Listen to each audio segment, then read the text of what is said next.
La suite, chapitre 6, Toby. Donc je disais, elle cessa de pleurer. Chapitre 6. L'enfant partit avec l'ange et le chien suivit derrière. Ils marchèrent tous les deux et quand vint le premier soir, ils campèrent le long du Tigre. L'enfant descendit au fleuve, se lava les pieds quand un gros poisson sauta de l'eau et faillit lui avaler le pied. Le garçon cria et l'ange lui dit « Attrape le poisson et ne le lâche pas. » Le garçon vint à bout du poisson et le tira sur la rive. L'ange lui dit « Ouvre-le, enlève-lui le fiel, le cœur et le foie, mets-les à part et jette les entrailles, parce que le fiel, le cœur et le foie font des remèdes utiles. » Le jeune homme ouvrit le poisson, préleva le fiel, le cœur et le foie. Il fit frire un peu de poisson pour son repas, et il en garda pour le saler. Ils marchèrent ensuite tous deux ensemble jusqu'au pré de la Médie. Alors le garçon posa à l'ange cette question. « Frère Azarias, quel remède y a-t-il donc dans le cœur, le foie et le fiel de poisson ?» Il répondit. « On brûle le cœur et le foie de poisson, et leur fumée s'emploie dans le cas d'un homme ou d'une femme que tourmente un démon ou un esprit malin. Toute espèce de malaise disparaît définitivement sans laisser aucune trace. Quant au fiel, il sert d'ongue pour les yeux, quand on a des taches blanches sur l'œil.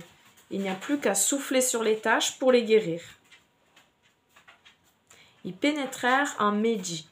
Ils étaient déjà rendus près d'Ecbatane quand Raphaël dit au jeune homme « Frère Toby !» Il répondit « Eh bien ?» L'ange reprit « Ce soir, nous devons loger chez Raguel. C'est un parent à toi. Il a une fille du nom de Sarah, mais à part Sarah, il n'a ni garçon ni fille. Or, c'est toi son plus proche parent. Elle te revient par priorité, et tu peux prétendre à l'héritage de son père. C'est une enfant sérieuse, courageuse, très gentille, et son père l'aime bien. Tu as le droit de la prendre. Écoute-moi, frère, je parlerai de la jeune fille à son père dès ce soir pour te la retenir comme fiancée. Et quand nous reviendrons de Ragues, nous ferons le mariage.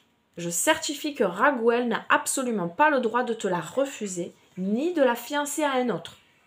Ce serait encourir la mort, d'après les termes du livre de Moïse, du moment qu'il saurait que la parenté te donne, avant tout autre, le droit de prendre sa fille. Alors écoute-moi, frère, dès ce soir, nous parlons de la jeune fille et nous faisons la demande en mariage. À notre retour de Ragues, nous la prendrons pour la mener avec nous chez toi. » Toby répondit à Raphaël. « Frère Azarias, je me suis laissé dire qu'elle a déjà été donnée 7 fois en mariage et que chaque fois, son mari est mort dans la chambre des noces. Il mourait le soir où il entrait dans sa chambre et j'ai entendu des gens dire que c'était un démon qui les tuait. Si bien que j'ai un peu peur. » Tu m'étonnes, un peu peur. Elle, il ne lui fait rien parce qu'il l'aime. Mais dès que quelqu'un veut s'en approcher, il le tue. Je suis le seul fils de mon père et je ne tiens pas à mourir. Je ne veux pas causer à mon père et à ma mère un chagrin qui les conduirait au tombeau. Ils n'ont pas d'autres fils pour les enterrer. Il lui dit « Oublieras-tu les avis de ton père ? Il t'a pourtant recommandé de prendre une femme de la maison de ton père. Alors écoute-moi, frère, ne tiens pas compte de ce démon et prends-la. Je te garantis que dès ce soir, elle te sera donnée pour femme. Seulement, quand tu seras entré dans la chambre, prends le foie et le cœur du poisson, mets-en un peu sur les braises de l'encens. L'odeur se répandra, le démon la respirera, il s'enfuira, et il n'y a pas de danger qu'on la reprenne autour de la jeune fille. Qu'on le reprenne autour de la jeune fille. Puis au moment de vous unir, levez-vous d'abord tous les deux pour prier. Demandez au Seigneur du ciel de vous accorder sa grâce et sa protection. N'aie pas peur. Elle t'a été destinée dès l'origine. C'est à toi de la sauver. Elle te suivra, et je gage qu'elle te donnera des enfants qui te seront comme des frères. N'hésite pas. » Et quand Tobie entendit parler Raphaël, qui sut que Sarah était sa sœur, parente de la famille de son père, il l'aima au point de ne plus pouvoir en détacher son cœur. Chapitre 7. Raguel. À l'entrée d'Ecbatane, Tobie dit: « Frère Azarias, mène-moi tout droit chez notre frère Raguel. » Il le conduisit à la maison de Raguel, qu'ils trouvèrent assis à la porte de la cour. Ils le saluèrent les premiers, et il répondit: « Je vous salue bien, frère, vous êtes les bienvenus. » Et il les fit entrer dans sa maison. Ils dirent à sa femme Edna: « Que ce jeune homme ressemble donc à mon frère Tobit. » Edna leur demanda d'où ils étaient, et ils lui dirent: « Nous sommes des fils de Nephtali, déportés à Ninive. Connaissez-vous notre frère Tobit? »« Oui. »« Comment va-t-il? »« Il est toujours en vie et il se porte bien. » Et Tobie ajouta: « C'est mon père. » D'un bond, Raguel fut debout. Il l'embrassa et il pleura. Puis il parla et lui dit: « Béni sois-tu, mon enfant, tu es le fils d'un père excellent. Quel malheur qu'un homme si juste et si bienfaisant soit devenu aveugle. » Il tomba au cou de son frère Tobie et il pleura. Et sa femme Edna pleura sur lui, et puis leur fille Sarah aussi. Et il tua un mouton du troupeau, et on leur fit une réception chaleureuse. On se lava, on se baigna, on se mit à table. Alors Tobie dit à Raphaël: « Frère Azarias, si tu demandais à Raguel de me donner ma sœur Sarah. » Raguel surprit ces paroles et dit au jeune homme: « Mange et bois, ne gâte pas ta soirée, parce que personne n'a le droit de prendre ma fille Sarah, si ce n'est toi, mon frère. Aussi bien ne suis-je pas libre, moi non plus, de la donner à un autre, puisque tu es son plus proche parent. Maintenant, mon petit, je vais te parler franchement. J'ai tenté 7 fois de lui trouver un mari parmi nos frères, et tous sont morts le premier soir, quand ils entraient dans sa chambre. Pour le moment, mon enfant, mange et bois. Le Seigneur vous accordera sa grâce et sa paix. » Et Tobie de déclarer: « Je ne veux pas entendre parler de boire et de manger tant que tu n'as pas pris de décision vis-à-vis de moi. » Raguel répondit: « Soit, puisque au terme de la loi de Moïse elle t'est donnée, c'est le ciel qui décrète qu'on te la donne. Je te confie donc ta sœur. Désormais tu es son frère et elle ta sœur. Elle t'est donnée à partir d'aujourd'hui pour toujours. Le Seigneur du ciel vous sera favorable ce soir, mon enfant, et vous accordera sa grâce et sa paix. » Raguel fit venir sa fille Sarah. Il lui prit la main et la remit à Tobie avec ces paroles: « Je te la confie, c'est la loi et la décision écrite dans le livre de Moïse qui te l'attribue pour femme. Prends-la, amène-la chez ton père, en bonne conscience. Que le Dieu du ciel vous donne de faire en paix un bon voyage. » Puis il s'adressa à la mère et lui dit d'aller chercher une feuille pour écrire. Il rédigea le contrat de mariage, comme quoi il donnait à Tobie sa fille pour épouse en application de l'article de la loi de Moïse. Après quoi on se mit à manger et à boire. Raguel appela sa femme Edna et il lui dit: « Ma sœur, prépare la seconde chambre où tu la conduiras. » Elle alla faire le lit de la chambre comme il lui avait dit, et elle y mena sa fille. Elle pleura sur elle, puis essuya ses larmes et dit: « Aie confiance, ma fille, que le Seigneur du ciel change ton chagrin en joie. Aie confiance, ma fille. » Et elle sortit. Et fin du chapitre 7. Je reprends. Chapitre 8. Quand on eut fini de boire et de manger, on parla d'aller se coucher, et l'on conduisit le jeune homme depuis la salle du repas jusque dans la chambre. Tobie se souvint des conseils de Raphaël. Il prit son sac, il en tira le cœur et le foie du poisson, et il en mit sur les braises de l'encens. L'odeur du poisson incommoda le démon, qui s'enfuit par les airs jusqu'en Égypte. Raphaël l'y poursuivit, l'entrava et le garrotta sur le champ. Cependant, les parents étaient sortis en refermant la porte. Tobie se leva du lit et dit à Sarah, « Debout, ma sœur, il faut prier tous deux et recourir à notre Seigneur pour obtenir sa grâce et sa protection. » Elle se leva et ils se mirent à prier pour obtenir d'être protégés. Et il commença ainsi, « Tu es béni, Dieu de nos pères, et ton nom est béni dans tous les siècles des siècles. Que te bénissent les cieux et toutes les créatures dans les siècles. C'est toi qui as créé Adam, c'est toi qui as créé Ève, sa femme, pour être son secours et son appui. Et la race humaine est née de ces deux-là. C'est toi qui as dit, il ne faut pas que l'homme reste seul. Faisons-lui une aide semblable à lui. Et maintenant, ce n'est pas le plaisir que je cherche en prenant ma sœur, mais je le fais d'un cœur sincère. Daigne avoir pitié d'elle et de moi, et nous mener ensemble à la vieillesse. » Et ils dirent de concert, « Amen, Amen. » Et ils se couchèrent pour la nuit. Or, Raguël se leva, il appela les serviteurs, et ils vinrent l'aider à creuser une tombe. Il avait pensé, « Pourvu qu'il ne meure pas, nous serions couverts de ridicule et de honte. » Une fois la fosse achevée, Raguël revint à la maison, il appela sa femme et lui dit, « Si tu envoyais une servante dans la chambre voir si Tobie est en vie, parce que s'il est mort, on l'enterrerait sans que personne ne sache rien. » On fit venir la servante, on alluma la lampe, on ouvrit la porte et la servante entra. Elle les trouva dormant tous deux d'un profond sommeil. Elle ressentit et leur dit tout bas, « Il n'est pas mort, tout va bien. » Raguël bénit le Dieu du ciel par ces paroles. « Tu es béni, mon Dieu, par toute bénédiction pure.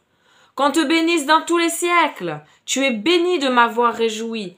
Ce que je redoutais n'est pas arrivé, mais tu nous as traités avec ton immense bienveillance. Tu es béni d'avoir eu pitié de ce fils unique et de cette fille unique. Donne-leur, Maître, ta grâce et ta protection. Fais-les poursuivre leur vie dans la joie et dans la grâce. » Et il fit combler la tombe par les serviteurs avant le petit jour. Il fit faire une fournée de pain à sa femme. Il alla au troupeau. Il prit 2 bœufs et 4 moutons. Il les recommanda à la cuisine et l'on commença les préparatifs. Il fit venir Tobie et lui déclara, « Pendant 14 jours, il n'est pas question que tu bouges d'ici. Tu resteras là où tu es, à manger et à boire chez moi. Tu rendras la joie à ma fille après tous ses chagrins.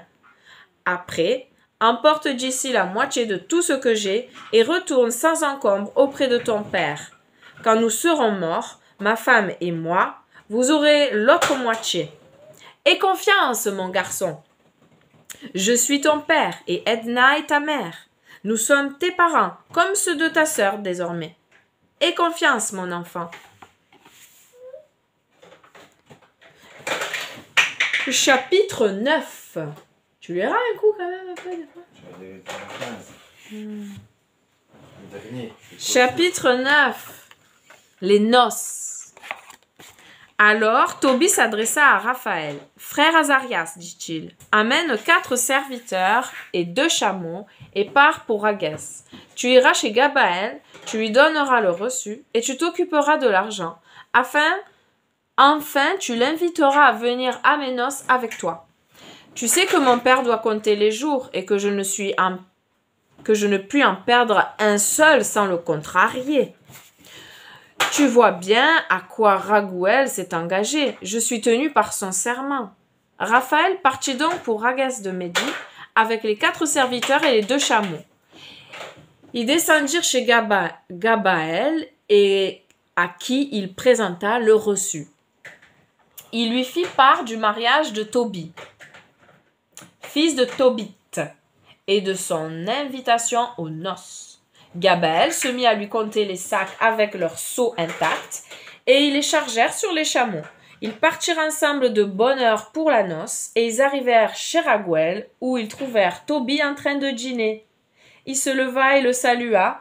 Gabaël pleura, et le bénit avec ces paroles. « Excellent fils d'un Père parfait, juste et bienfaisant, que le Seigneur te donne la bénédiction du ciel, à toi et à ta femme, au Père et à la mère de ta femme.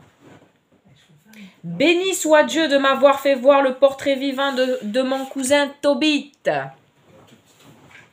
Chapitre 10. Cependant, l'enfant, messieurs, dames. Je m'occupe de l'enfant, du bébé. Cependant, de jour en jour, Tobit comptait les journées que demandait le voyage, à l'aller et au retour. Le nombre fut atteint sans que le fils eût paru. Alors il pensa, pourvu qu'il ne soit pas retenu là-bas, pourvu que Gabaël ne soit pas mort, il n'y a peut-être eu personne pour lui donner l'argent. Et il commença à être contrarié. Sa femme Anna disait, « Mon enfant est mort, il n'est plus au nombre des vivants. » Et elle se mettait à pleurer, à se lamenter sur son fils. Elle disait, « Quel malheur, mon enfant, je t'ai laissé partir, toi, à la lumière de mes yeux. » Et Tobit répondait, « Du calme, ma sœur, ne te fais pas des idées, il va bien, ils auront eu là-bas un contretemps. Son compagnon est quelqu'un de sérieux, et l'un de nos frères, c'est un ange, il sait pas. Il dit que c'est quelqu'un de sérieux, c'est quelqu'un de puissant même. Ne te désole pas, ma sœur, il va arriver d'un moment à l'autre. » Mais elle répliquait, « Laisse-moi, n'essaie pas de me tromper, mon enfant est mort. » Et tous les jours, elle sortait soudain pour surveiller la route par où son fils était parti. Elle ne croyait plus personne. Quand le soleil était couché, elle rentrait pour pleurer et gémir à longueur de nuit sans pouvoir dormir. À la fin des 14 jours de noces, que Raguel avait juré de faire en l'honneur de sa fille, Tobit vint lui dire, « Laisse-moi partir, parce que mon père et ma mère ne doivent plus penser me revoir. Aussi, je t'en prie, père, laisse-moi rentrer chez mon père. Je t'ai expliqué dans quel état je l'ai laissé. » Raguel dit à Tobit, « Reste, mon fils, reste avec moi. J'enverrai mes messagers à ton père Tobit, donner de tes nouvelles. » Tobit insista, « Non, je te demande la liberté de retourner chez mon père. » Sur le champ, Raguel lui remit son épouse Sarah. Il donnait à Tobit la moitié de ses biens, un serviteur et servante, un bœuf et brebis, âne et chameau, et un habit, argent et ustensiles. Il les laissait ainsi partir contents. Pour Tobit, il eut ces paroles d'adieu. « Bonne santé, mon enfant, et bon voyage. Que le Seigneur du ciel vous soit favorable, à toi et à ta femme Sarah. J'espère bien voir vos enfants avant de mourir. » À sa fille Sarah, il dit, « Va chez ton beau-père, puisque désormais ils sont tes parents, comme ceux qui t'ont donné la vie. Va en paix, ma fille, je compte n'entendre dire que du bien de toi, tant que je vivrai. » Il leur fit ses adieux et il leur donna congé. À son retour, Edna dit à Tobit, « Fils et frères très chers, qu'il plaise au Seigneur de te ramener. Je souhaite vivre assez pour voir vos enfants, à toi et à ma fille Sarah, avant de mourir. En présence du Seigneur, je confie ma fille à ta garde. Ne lui fais jamais de la peine durant ta vie. Va en paix, mon fils. Désormais, je suis ta mère et Sarah est ta sœur. Puissions-nous tous vivre heureux pareillement tous les jours de notre vie. » Et elle les embrassa tous les deux, et elle les laissa partir, bien contents. Tobit partit satisfait de chez Raguel. Tout joyeux, il bénissait le Seigneur du ciel et de la terre, et roi de l'univers, de l'heureux succès de son voyage. Il bénit ainsi Raguel et sa femme Edna. « Puis-je avoir le bonheur de vous honorer tous les jours de ma vie ?» Chapitre 11. Ils approchaient de Cassérine en face de Ninive. Raphaël dit, « Tu sais dans quel état nous avons laissé ton père. Prenons de l'avance sur ta femme pour aller préparer la maison pendant qu'elle arrive avec les autres. » Ils marchèrent tous deux ensemble. Il lui avait bien recommandé d'emporter le fiel, et le chien les suivait. Anna était assise à surveiller la route par où viendrait son fils. Elle pressentit que c'était lui et elle dit au père, « Voici ton fils qui arrive avec son compagnon. » Raphaël dit à Tobie, avant qu'il eût rejoint son père, « Je te garantis que les yeux de ton père vont s'ouvrir. Tu lui appliqueras sur l'œil le fiel de poisson, la drogue mordra et lui tirera des yeux une petite peau blanche. Et ton père pourra regarder et voir la lumière. » La mère courut se jeter au cou de son fils. « Maintenant, disait-elle, je peux mourir, je t'ai revu !» Et elle pleura. Tobit se leva, il trébuchait, mais il réussit à franchir la porte de la cour. Tobie se dirigea à sa rencontre. Il portait dans sa main le fiel de poisson. Il lui souffla dans les yeux et il lui dit, en le tenant bien, « Aie confiance, père !» Puis il appliqua la drogue, il la passa quelque temps, et enfin, de chaque main, il lui ôta une petite peau du coin des yeux. Alors son père tomba à son cou et il pleura. Il s'écria, « Je te vois, mon fils, lumière de mes yeux !» Alléluia. Et il dit, « Béni soit Dieu, béni son grand nom, béni tous ses saints anges, béni son grand nom dans tous les siècles, parce qu'il m'avait frappé et qu'il a eu pitié de moi et que je vois mon fils Tobie. » Tobie entra dans la maison, de joie il bénissait Dieu à haute voix, puis il mit son père au courant, son voyage a bien marché, il rapporte l'argent, il a épousé Sarah, fille de Raguel, elle le suit de peu, elle n'est pas loin des portes de Ninive. Tobit partit à la rencontre de sa belle-fille vers les portes de Ninive en louant Dieu dans sa joie. Quand les gens de Ninive le virent marcher en se passant de guide et avancer avec sa vigueur d'autrefois, ils furent émerveillés. Tobit proclama devant eux que Dieu avait eu pitié de lui et lui avait ouvert les yeux. Enfin, Tobit approcha de Sarah, l'épouse de son fils Tobie,